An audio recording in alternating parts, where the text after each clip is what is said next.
Here we go again.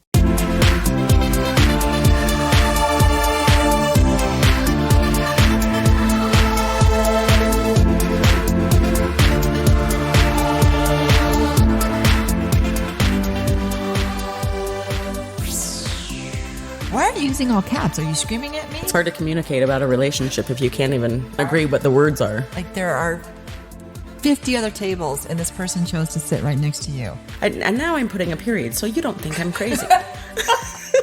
Maybe that's why Tinder's so popular.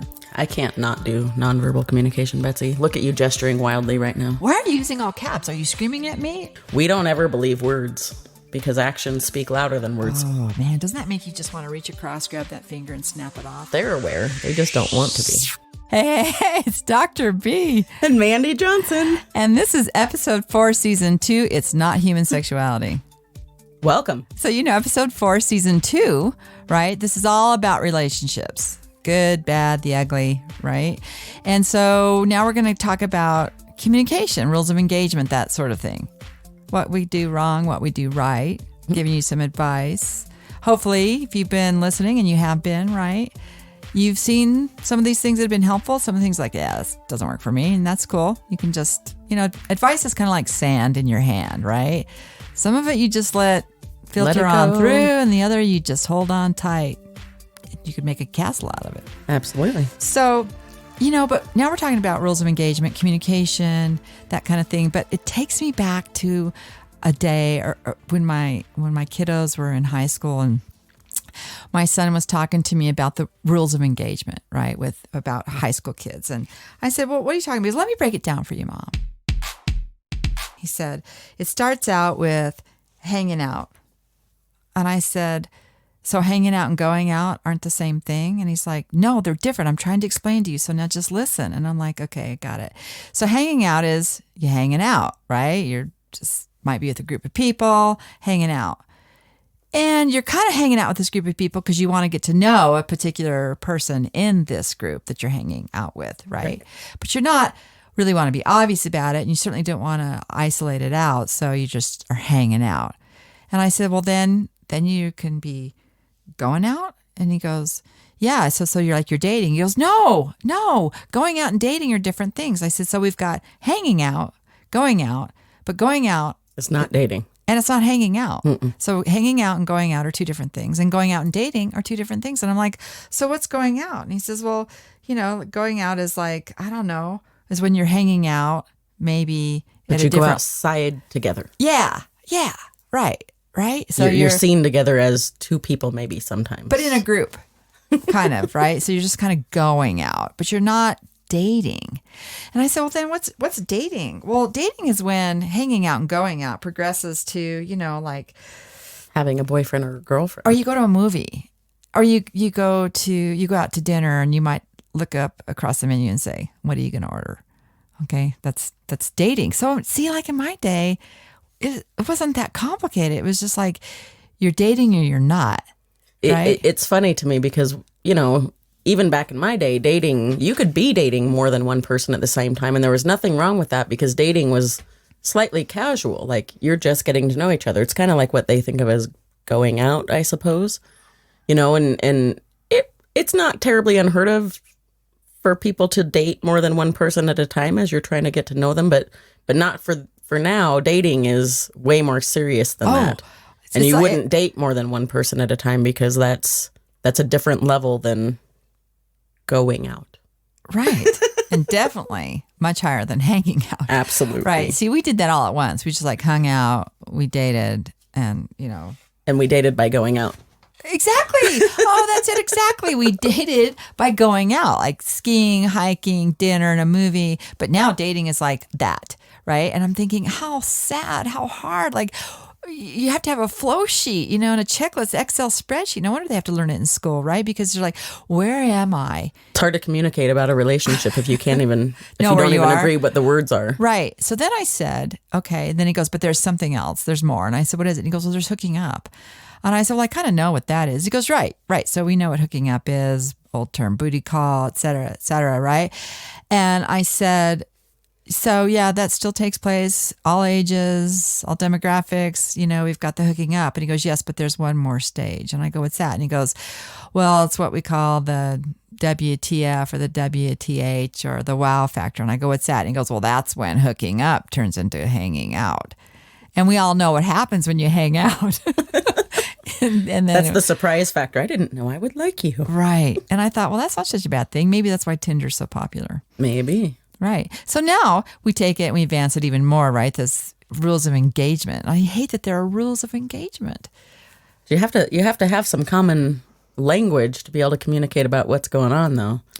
But when we're talking about communication, though, Mandy, like that's a good segue into that. When we're talking about communication in a relationship, I mean, if we break it down to a science, right? We've got nonverbal.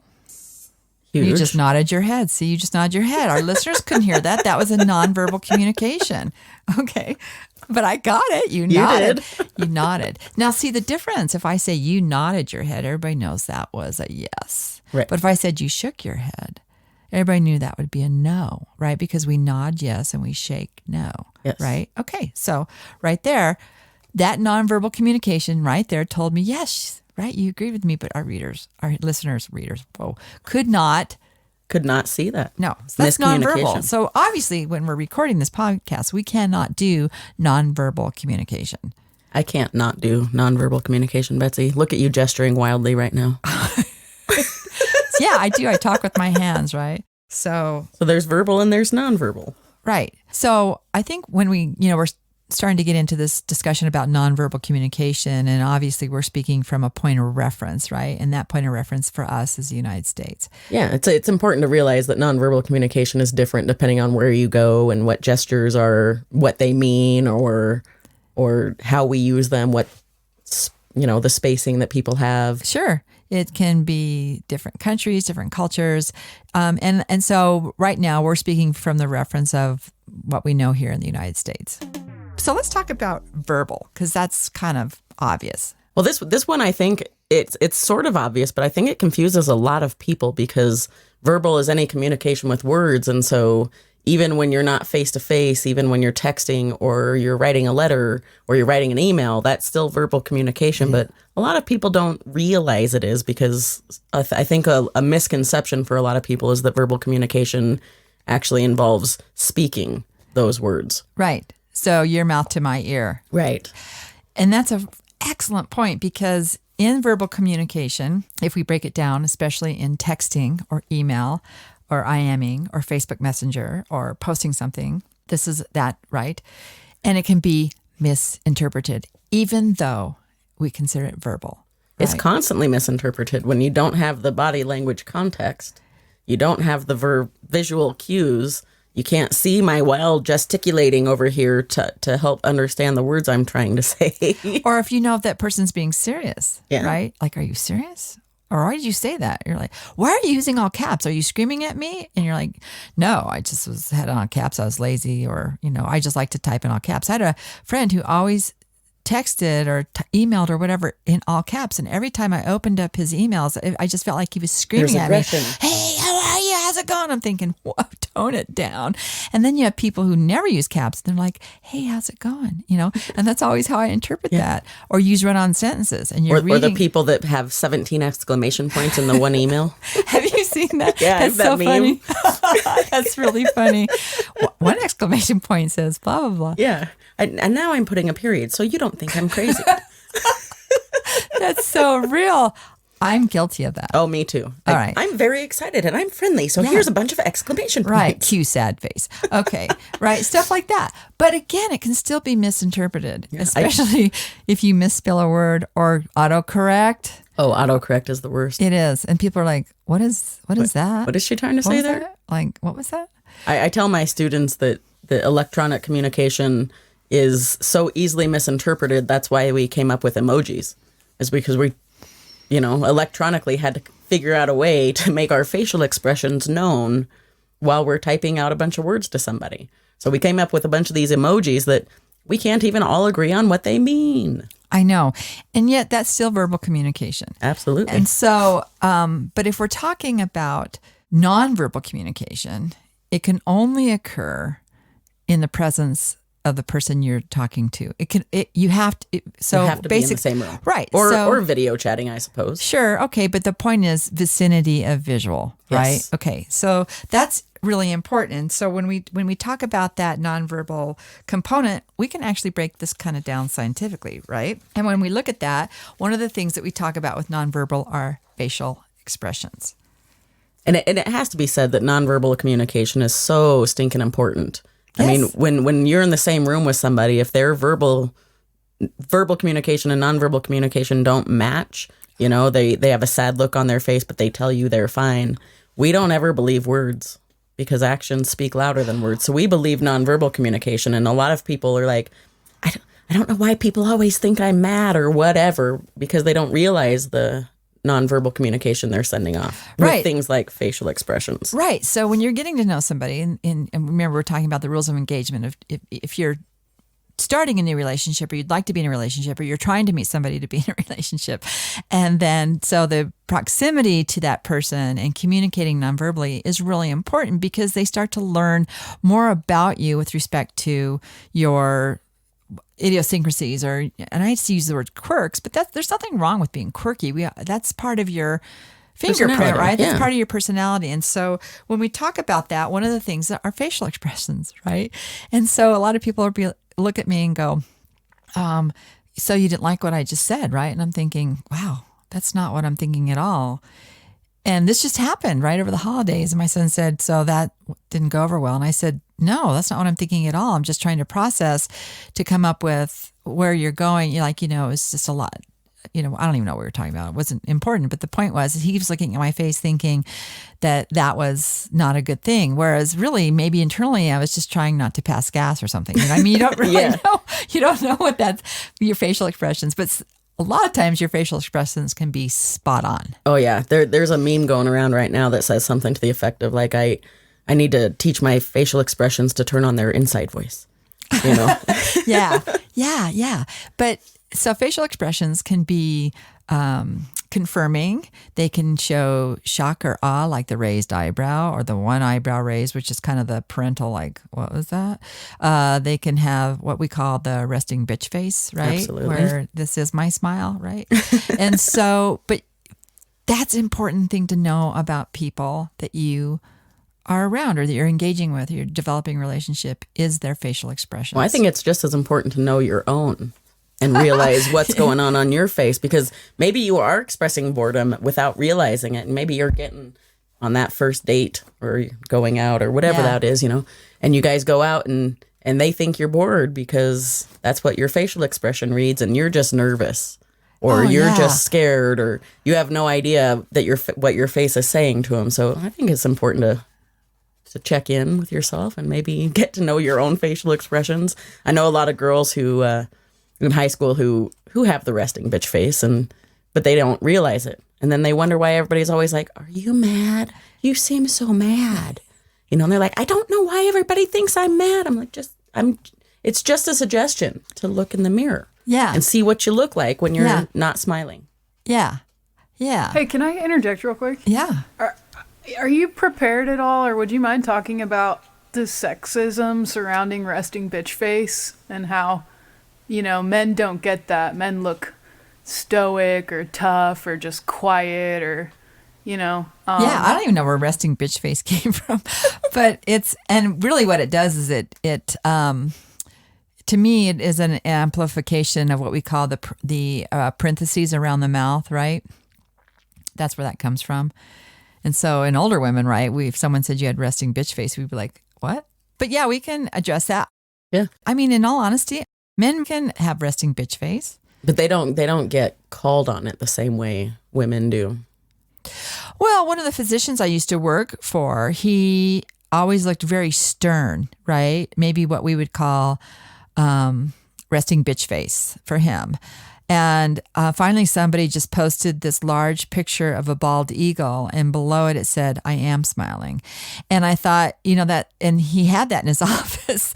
And I thought that was perfect because he got really tired of people asking him what was wrong. And that was just who he was. Like, he was a really nice, gentle, caring person. But he had, resting bitch face, it often does refer to women. And I guess we could say that's gender specific.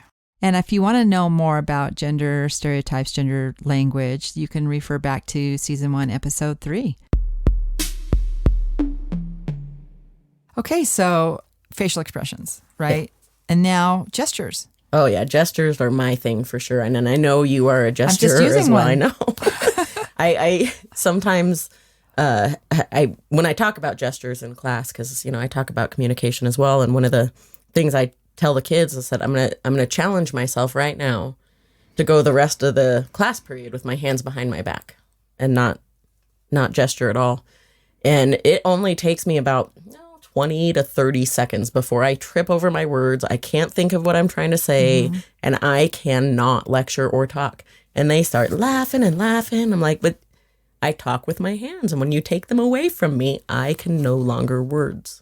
Right, but it's because it's an experience. So your communication, and I feel the same way, is an experience. You are passionate. You want, does this person hear you? But gestures also in nonverbal communication can come across as aggressive, Absolutely. Right? Arms crossed, right? That's a real closed, you're in an argument, you cross your arms. And the finger point. The finger pointing and then wagging it, right? Mm-hmm. Oh man, doesn't that make you just want to reach across, grab that finger and snap it off? I don't know. Was that kind of aggressive? So, but that's what I mean, and so we have to be clear about what gestures, they're not always positive, no. But they can be really positive, like, yes or no, I get it. Yes, spot on, and so you can use gestures in that regard. But one of the things I feel about, like when you talked about lecturing with your hands behind your back, to me, the minute I visualized you doing that, I got quiet. It makes my heart beat too fast. Even Right. It makes me nervous thinking about it. I have a very hard time. Yeah. Oh, I know. It's sort of like, a while back I gave a TEDx talk, right? And they have this big red rug you have to stand on. And they say, so this is kind of your point. You can't really much venture off of this. And I almost felt my throat closing down because I was like, what? When I present, I pace, like I walk, I use my arms. And they're like, yeah, you can't do that because the camera's on you and we can't, although they have a lot of cameras on you. And I had to practice. You can't pace. Yeah, I would have a hard time with that. I had to stand there. Yeah. And it's sort of like when professors stand at the podium and they lecture, I'm like, how do you do that? Really? Like, how do you do that? It is not how I roll. And then we get into paralinguistics, which is kind of the segue of what we were talking about with gestures. So gestures and paralinguistics are somewhat similar, a little bit different, because with paralinguistics, we use those gestures to fill in the space for words, right? Para meaning around or the side of, and linguistics meaning speaking or the talking language, right? And so we use those expressions or those gestures, I guess, to make a point of the word. And correct me if I'm wrong, but I've always kind of thought of paralinguistics as encompassing a few more of the gestures that are more widely known. That because a lot of the hand gestures I use when I'm talking don't really mean anything. They just emphasize my words, where paralinguistics might be me nodding my head that is easily understood means the same thing generally when you do it. Right. And when we're speaking to somebody, like if you and I were having a conversation, if you're nodding your head or shaking your head or, doing both, I'm getting the impression you hear me. Right. Right. You're processing and you're waiting to chime in. Right. And that's an important part of the nonverbal part of paralinguistics. Then we get into kinesics. Right. Which I think is a really interesting part of the nonverbal communication, having to do with your stance and the way you hold yourself, your movement, gestures again. And part of that is, the stance is important, and I think one of the things that can portray emotion more than anything, especially with respect to anger, is stance. Not just the arms crossed, but maybe one hip elevated, tapping of the foot, running your finger through your hair like, I can't believe you just said that. So that's that part. And I think that it's important to know that It can be positive. It can be negative. You know, like say you saw a really good play, you're clapping your hands and nodding, whistling at the same time. That's all part of that. Encore, encore, bravo, bravo, that sort of thing. And so I think there's a lot of this in the new relationship with the whole, you know, how close do you sit together can indicate a lot of different meanings. You know, when you sit on the couch next to each other and your legs touch. I guess we're getting into proxemics a little bit as well. I was just going to say that's a really good segue into that, right? And that has to do with personal space, right? And there are what we call your bubble, your personal space, your area of comfort, whatever. And there are actually scientific breakdowns of this, right? So we have the zones, right? So you have, you know, if we talk about your intimate personal space, that would be something that I would be comfortable with you talking if we were in a crowded party or something, leaning in close to have a private conversation or putting my arm around you to, you know, tell you something. Right. That's a personal space. I know you well enough. I'm okay with that. And then, you know, the next bubble is your, that would be the intimate space. But the next bubble is the personal space where you know people, they're close friends, but they're not intimate, right? They're not into that portion where you would be okay with them being that close. But the important thing to remember is that the difference between intimate and personal space also depends on the person. I have a personal space, I would say, of about 3 feet. And the reason is because I'm a visual person. So when I'm talking to somebody, I want to see the whole thing, the body language, the not, you know, all of that. And if you step into my personal space, if we're having a conversation, the first thing I'm going to do is step back. Right. And that person's personal space is obviously smaller than mine. So what are they going to do? They're going to step forward. And back and forth and back and forth. And here we go, right? And so at some point, one of you might just give in and say, okay, I'm good here. Yes. And then we move to the next outer ring, and that's called the social space.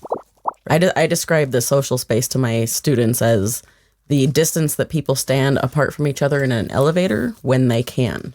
Yeah. You know, you don't really know this person, but you're forced to share a space. So you stand the appropriate distance that you can apart from them. That's kind of that social, like, okay, I'll let you closer than I would for a normal stranger, but only because I have to, you know. Same thing you'd do at a party when it's a little bit more crowded. You're willing to get a little closer with those strangers, but you still don't let them into your intimate or your personal zone if you can help it. Right. Oh, man, I love that analogy of the we should do a social experiment with elevators and just have one person on the elevator and then get in and stand right next to them. I actually used to assign that to my students. We didn't have an elevator at school, so I would just tell them, like, next time you're in an elevator, just play this game and see how people react. You know, just stand closer to them than you should. Because there's more space in the elevator, like there's 2 of you, and you should be over at the other side. You should be in the opposite corner or something. But if you just stand a little closer, and it's a fun way to see how people react, because it's not great. No, it would make me nervous. Makes most people very nervous. It's like, what are you doing?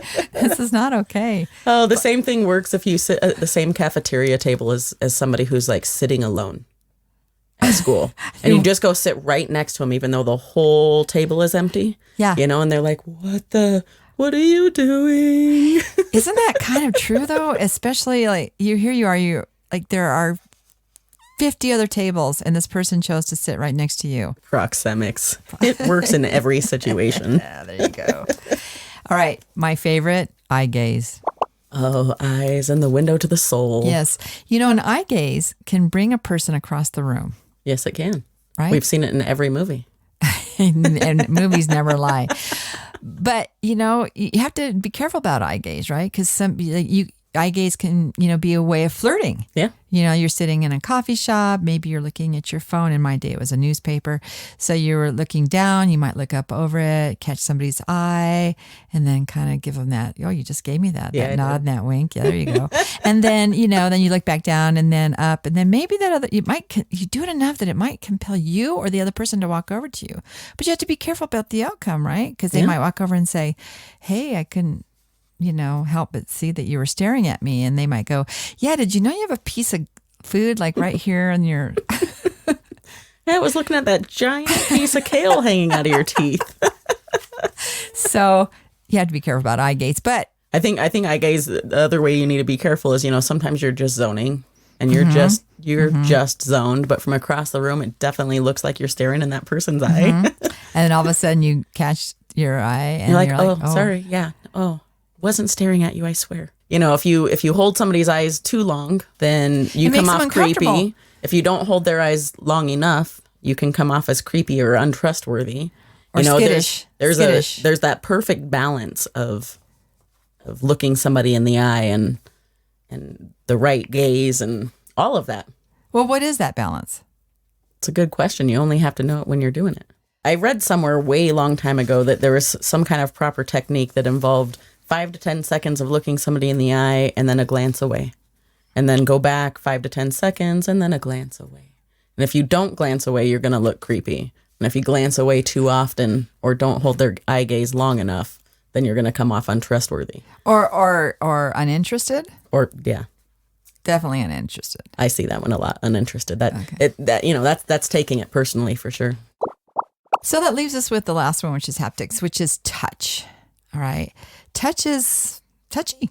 Touch is touchy, and it communicates a lot. It communicates a lot, and it can be welcomed or unwelcome. And I think, and I don't like to speak in gender-specific language, but I think when we're talking about touch, I think those who identify as female, right, women, have a lot of latitude here. Yes. They can reach out, touch somebody's elbow, pat somebody's knee, maybe even sit in somebody's lap or put their arms around them or, you know what I'm saying? They just have a lot of latitude. Oh, I feel this as a teacher a lot because I talk to male teacher friends of mine who get nervous to even like touch a student on the shoulder. And I think about all the different ways that I interact with students that involve touch and how I've never thought twice about it until I hear a male teacher. Then I'm like, oh my God, it never occurred to me that could be construed as inappropriate, but I'm not a male touching a female on the shoulder. Right. And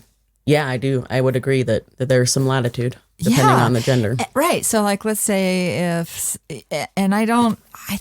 I think that's an important distinction, right? Because, I mean, if you watch old movies, I love to watch old movies, especially like the Fred Astaire, with Ginger Rogers dancing. And those gowns were beautiful, but they were often backless, right? And in that era, those gowns were backless. And so you had exposed skin. And so this is one of the reasons why men carried handkerchiefs in their pocket of their suit. Because if they were dancing with a woman, they would put the handkerchief over their hand before they touched her back. And so that their hand was never directly touching skin. It was considered respectful, right? Because it was one degree of separation. And so when we talk about touch as a form of communication, we have to understand the difference of, privilege that I think we have with respect to gender. Yeah. And I think that's notable. I would agree. Right. And so another thing about touch, though, is getting somebody's attention, right? You can tap them, hey, I'm talking to you. Or if somebody, if I'm walking in a party or somebody and somebody walks up behind me and grabs me by the elbow, I'm tuned in, right? What do you got? I know they want my attention. And I did this with my kids. Like if, they were packing up, getting to spend a weekend at Grandma and Grandpa's house, they were so excited, and I'm not. I've got to prepare them. Do you know how to dial 911? Those sort of things. And there were rules like you can't play in the front yard and this and that. And they're like, yeah. And I remember tapping them on the knee so that they would look up and look in my eyes, and then I'd get them right. Got them. I've got their gaze, and I'd say, I need you to repeat what I'm telling you. But it starts with the touch. It does. It starts with the touch. And part of the reason that was so important to me is I grew up with a hearing impaired father. And we always had to make sure that because he read lips, right? And so I had to make sure that he was seeing what I was saying. I know that sounds strange to people, and we say that. Can you see what I'm saying? Right. Right. But for me, it had that meaning. Yes. Can you see what I'm saying? And I need you to repeat it back so I know that we've communicated. Let's talk finally about appearance. Nobody really wants to talk about that because we live in this world where I think women maybe are judged more harshly about appearance. In fact, earlier we just talked about resting bitch face, and that tends to portray women. But again, it can be men as well. Maybe we just don't use that terminology. But I think with appearance, You know, and remember when we were teaching your class, your students were like, well, I don't see why appearance is such a big deal. Students tell me that all the time when it comes to it. I don't understand why it matters. And it can't communicate that much, basically, is what they tell me. And I always come back at them with things like, well, if your appearance doesn't communicate, then why do you dress up for prom? Why do you change outfits so that you could go to a job interview? Why don't you dress like you're dressed right now for your job interview? Because you know that appearance communicates a whole lot of stuff. Right. You know, they're aware. They just don't want to be. What do we do about appearance? Why is there emphasis? What does it communicate? Does it communicate, you know, first date, truly dating, and the person shows up and maybe not making an effort, or what we would consider not making an effort? Do we then immediately say, well, they're not worth it, or they didn't think I was worth it? I guess that depends on the person. But Right. yeah, it's there. Right. But let's dial this back. Did you see the movie The Pursuit of Happiness? Yes. Okay, so he's painting that room, right? He needs the money, and he realizes, oh my gosh, I'm going to be late for my interview that he really wanted, and he didn't have time to change, so he shows up in that white t-shirt, sweaty, you know, and the guy says, well, geez, here you are, you're dressed like this. I mean, what would you think if you were me? And he says, I would think this guy really wants this job. You know, I mean, right? So we can't always judge a book by its cover. Well, we shouldn't, but we do. And I think that's what it comes down to, is that whether we should or not, we are getting judged by how we appear. So that does communicate things to people. You know, to wrap up, we need to decide or talk about what is the goal of nonverbal communication? I mean, what does it accomplish? And I think that there are several points. One is it expresses emotion, right? It expresses interpersonal attitudes, you know, how I feel about you, how you feel about me. It will accompany speech. We've definitely, you know, made that very clear.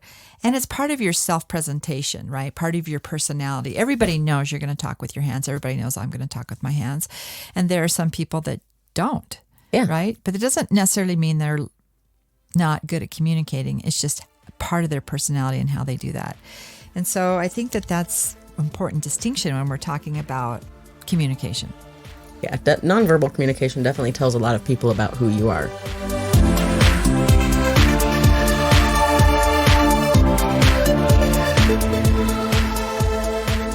So our advice for those of you who are in a relationship, for those of you who want to be in a relationship and want to, you know, be in it for the long haul, is use verbal, use nonverbal, but make sure that what you're saying, what you're doing, what your actions are really reflect what you're thinking, and leave no doubt. Yes. Be aware of what you're saying. So this was episode 4, season 2. It's not human sexuality. Thanks for joining us. I hope you stick around for episode 5 because we're going to be discussing young love. See you next time. Coming up on It's Not Human Sexuality. I believe we're talking about teenagers. So young love, you know, there's some stuff about that I think as adults we do wrong. I think it's a great training ground to learn about yourself and what you will accept and not accept from another person, and to define your own boundaries. Some boundaries that you may have set up really aren't important. I also am in the belief that length of relationship doesn't always mean success of relationship. I've tried on, 17 pairs of pants, and this is it. Right? This is the pair that beats them all. What should we do instead of creating drama? Let's go there.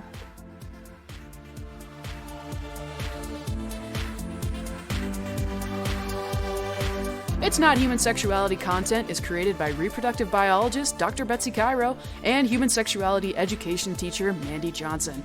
This podcast is produced by Hannah Copeland and recorded by Jeff Ratterman at Redstone Sound in Loveland, Colorado. We exist in support of the nonprofit Look Both Ways, whose mission is to improve the lives of youth by imparting the knowledge and skills necessary to make informed decisions about their reproductive health.